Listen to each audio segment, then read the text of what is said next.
It is called the Nation's Report Card, and it's released every 2 years by the National Assessment of Educational Progress.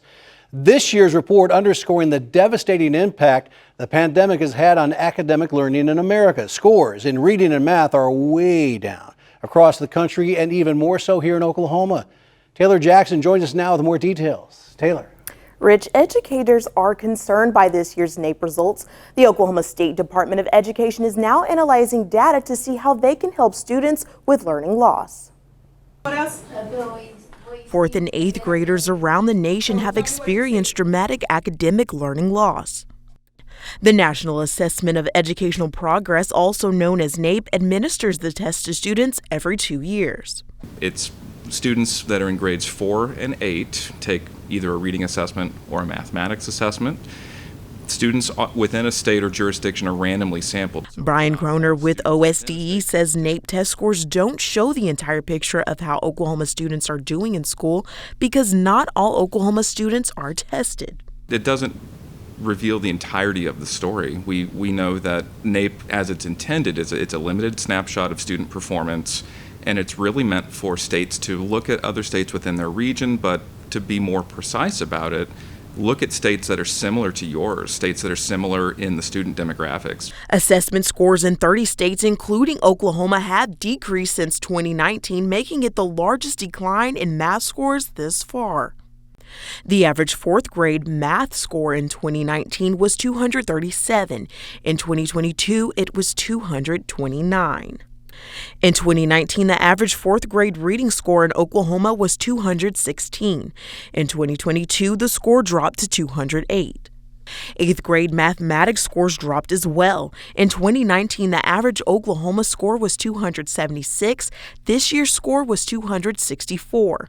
The 8th grade reading score in 2019 was 258, and this year's scores dropped by 7 points. The real challenge with understanding these data are that we, as a state agency, and really no state agency, can definitively and defensively come out and say, here's what this means, and we have a specific explanation for it. Kroner says students that were underperforming before the pandemic were affected the most. If we put all of the scores of all students in a rank order from lowest to highest, the bottom half of students, so those students that are considered underperforming from the higher performing students, when we look at those underperforming students from 2019 to 2022, basically the lower performing that those students were, the harder they were affected. OSDE is now analyzing the assessment data. The pandemic was hard on families and students and teachers in a variety of ways, and unfortunately we're able to describe the results, but we're really not able to infer or evaluate or to help the public understand the true whys, plural, behind that. Superintendent of Public Instruction Joy Hoffmeister says that test scores are troubling in a statement that read in part, "A full recovery will take considerable time and resources, but Oklahoma students are already turning a corner. We have invested in a number of programs to help students recover from learning loss, and we are counting on the state legislature to support additional investments promoting high-quality instruction." Kevin Stitt, who was running against Hoffmeister in the Oklahoma governor election, blamed his gubernatorial opponent for Oklahoma's educational decline.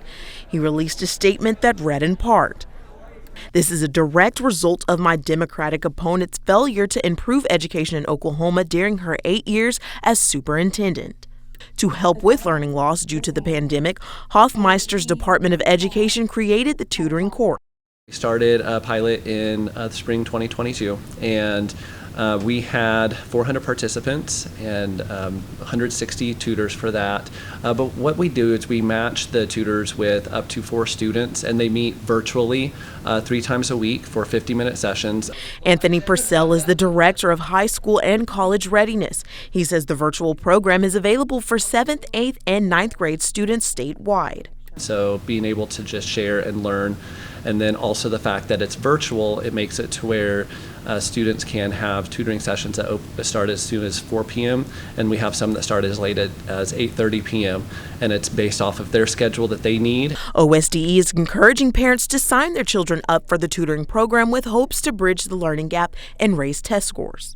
Purcell says students who are currently in the program have already seen improved results. We're looking at the state assessment scores, and 78% of those who participated in the spring did show some sort of growth as opposed to 69% statewide. Parents can help their students retain information learned in school by simply being more involved. We encourage our families that who are participating in the tutoring program that as soon as the students get off the computer, ask them, hey, what did you learn today? Explain it to me. Schools across the state are now formulating plans on how to better assist their students. Dr. Jamie Polk with Oklahoma City Public Schools says they anticipated that scores could be low due to the pandemic. But now it's actually looking at if there is a decline or an increase, how does that measure against the nation? And then what are our next steps? We just don't stay there. Registration is now open for spring tutoring sessions and will close on December 1st. OSDE is set to host a parent informational about the Tutoring Corps next month.